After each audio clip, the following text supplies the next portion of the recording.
Well, the war's not over, but Happy New Year anyways, guys.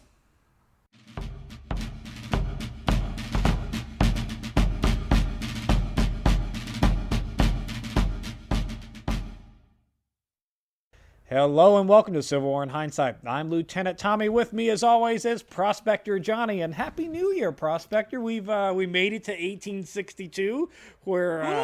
We're still alive. You're out there hunting for thank goodness. You're out there hunting for your gold. I got transferred to a non-combatant position, so Which hey. is why you're still alive. Which is why I'm still alive. Happy New Year to you as well. Yeah, congratulations. It was a big year for you. Your job started to matter because of the war, and also you got a promotion. Lateral move, not a promotion. Well, still only I call it promotion because you're not in combat. Yeah, still only a second lieutenant. I just moved from staff. That's a win. I moved from staff department to playing with the gun department. So, but hey. Well, in any case, I'll call it an upgrade. So, congratulations. I, however, struck no gold. And am now living in a dictatorship. So not a great great year for me. Not a great year, no. Well, John, the rest of what's left of America after 1861 go suck an egg. Well, the last week of 1861, Johnny's actually been with a little bit of good news on the 27th of December when Representative Alfred Ely of New York is going to arrive back in Washington, D.C. from Richmond after his release by the Confederates. He's one of those men that went down to the Battle of Bull Run to watch it, just like you did, although... Unlike you, Johnny, he didn't get out as fast, and he kind of got captured. I'll bet I stepped on him once or twice. Pushed him down. Least. Yeah, you're like, get the fuck out of here. Might have been his gun I grabbed from that whole thing. Well, he was just a representative. He wasn't an officer, so just congressman. I doubt he had a gun. Maybe he did. I don't know. On the 28th of December, Johnny, there's going to be some minor skirmishing in Kentucky near the Cumberland River and out in Missouri near Mount Zion Church, which has had actually several skirmishes over the last few weeks. So both sides really want this church, although not really willing to engage in an actual battle. They're just going to shoot at each other. They just want the other church person to leave it. Now, Kentucky is a neutral state. Yes. They did not secede. They voted not to secede. Although the congressman that wanted to secede went ahead and tried anyway. Seceded anyways and formed their own government. Yeah. But they, as a state, said, "Hey, look, we're neutral. We're not going." But this battling. Yeah, they didn't change apparently anything. The North and the South didn't get. Yeah, the North and the South didn't get that memo because they're like battleground state, Kentucky. Oh, guess what? You're going to be right between us. So, sorry about you, Kentucky. Sorry about you, Kentucky. Yeah, that's kind of what's happening. Good luck. I guess. Hang on. Poor Kentucky. On the 29th of December, Johnny, Confederates will unsuccessfully attack the Federal merchant steamer City of Alton, which is able to escape unscathed. So they tried to take a steamer, and that merchant steamer said, "Not today." Toot toot. They're like, "Look, those we're not fooled. Fool us once with the cross-dressing pilots. Shame on you. Fool us twice. Shame. So we're not being fooled by bearded women coming onto our boats." That's right. Yeah.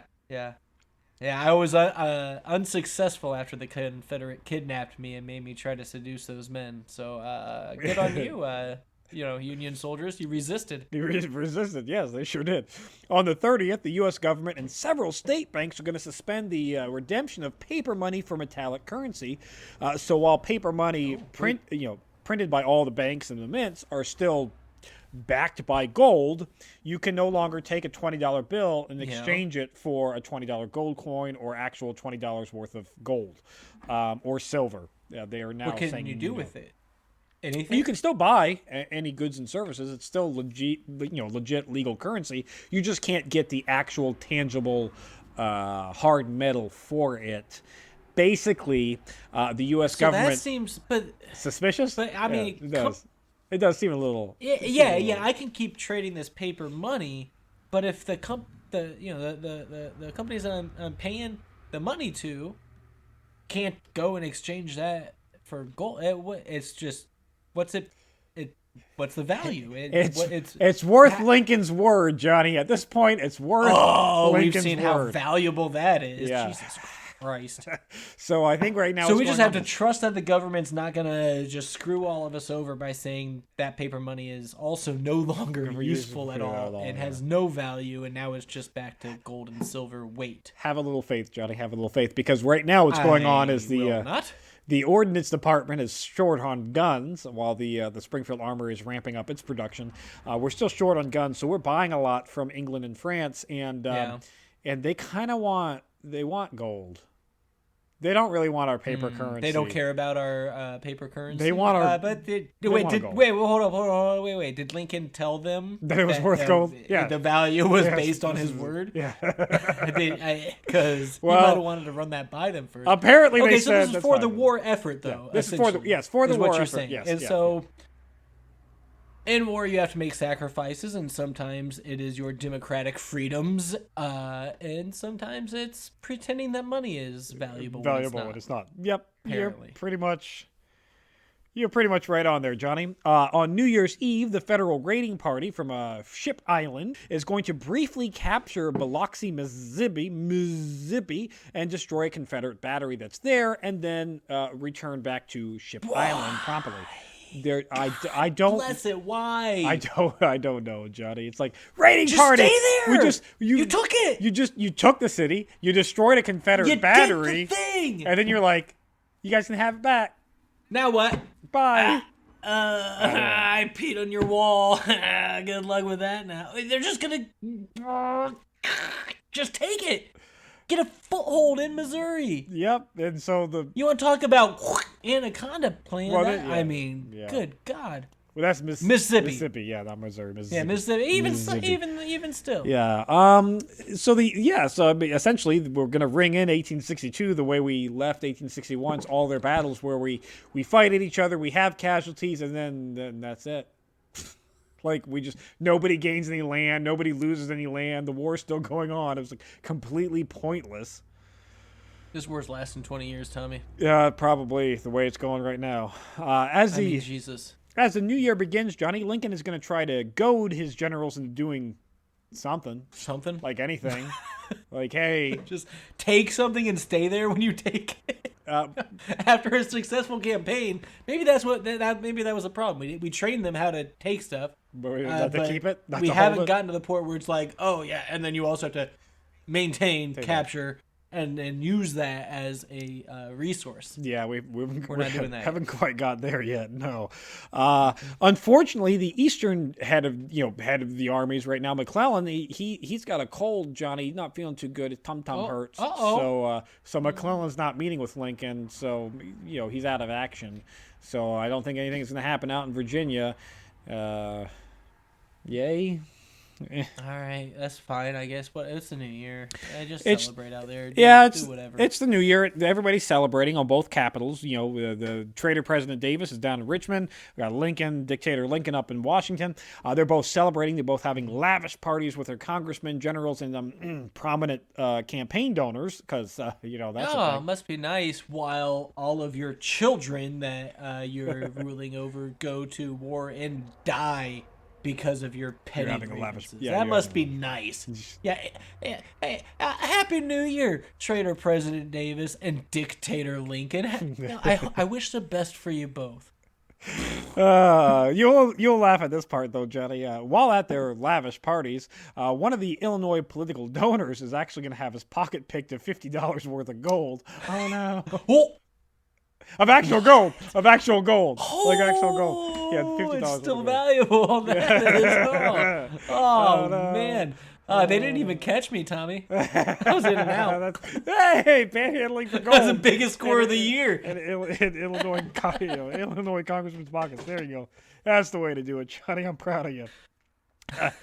And the new year, it's going to itself begin with a bang at Fort Pickens when they open fire on Confederate Fort Barrancas. And then, of course, Fort Barrancas returns fire on Fort Pickens. So lots of noise of them firing at each other with just lots of noise. That's it.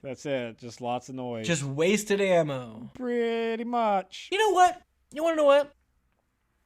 I'm gonna suggest to Lincoln or whoever wants to hear it out that we just start using blanks in the Norse. It's about like at least half the Norse rifles. Just use blanks in half of them. It's about as effective. You'll do the same amount of damage, and you'll save 50% of your ammo. Yeah, 50% of the cost on the actual the shell. Yeah, Yeah. It's not a bad idea. I'll bring it up with Thank with you. everybody above Yes, me. please bring it to your superiors. I will do, Johnny. We do have a skirmish / sort of a battle. It's decent enough. I'll call it a battle. Okay. Of Dayton, Missouri on the 1st. So our boys get a little overzealous. We might commit another war crime. They celebrated the bringing in of the new year by committing a war crime, you say? Kind of, yes. So the skirmish really is more of a vengeful reckoning, as Dayton is a small town in Missouri that's known for an area that's harboring Confederate sympathizers. So it's a very small town, very, very small town, barely even on a map. So, but they're harboring. Legally, quick question. Would it or would it not be legal, according to the suspension of habeas corpus, to just go in and arrest all of them, harboring those Confederates? Well, as you remember from last week, it's more than that. It was shoot on sight anybody who was suspected of destroying government property or railroads or telegraph lines or any that kind of stuff. So they weren't destroying anything, but they also weren't. If they're in this town, they're not on those major commerce streets. I think it's more of them being suspected of people who maybe have done it. So what happens here, Johnny? So that's good. That's enough. Yeah, that's enough. Okay. So what happens here is that whole shoot first, ask question laters of Southern sympathizers comes into play when Union Colonel Charles Jennison sends the 7th Kansas Cavalry into the city, where they pretty much just burn it to the ground. No, they arrested and tried all of the. No, they just burned it to the ground. They burn.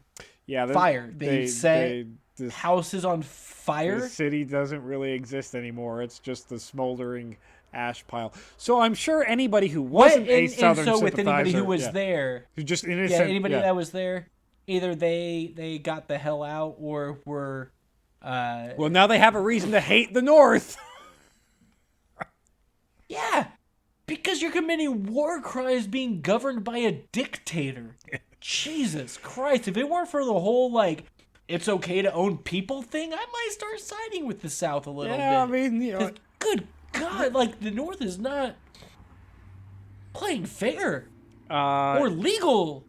Or constitutionally. Yeah. Or democratically. Yeah. What is going on? I don't know, Johnny. It's 1862. It's 1862 New Year, Johnny. Also, you want to know what, Tommy? We're doing all of this to try to get people to come back. Yeah. And be a part of this country. Can you imagine if you threw a party and some people left your party early and you're like, nope, unacceptable, and you chased them down and broke their kneecaps and then said, well, time to come back to the party. I guess you have nowhere to go. Can't walk away now. That's what we're doing. That's exactly. Jesus Christ. Could not have said it better myself, Johnny. And on that note, this week is going to wrap up with, not a lot happening except that McClellan, Johnny, he is feeling a little bit better, although he's not back in the office just as of yet. But he is.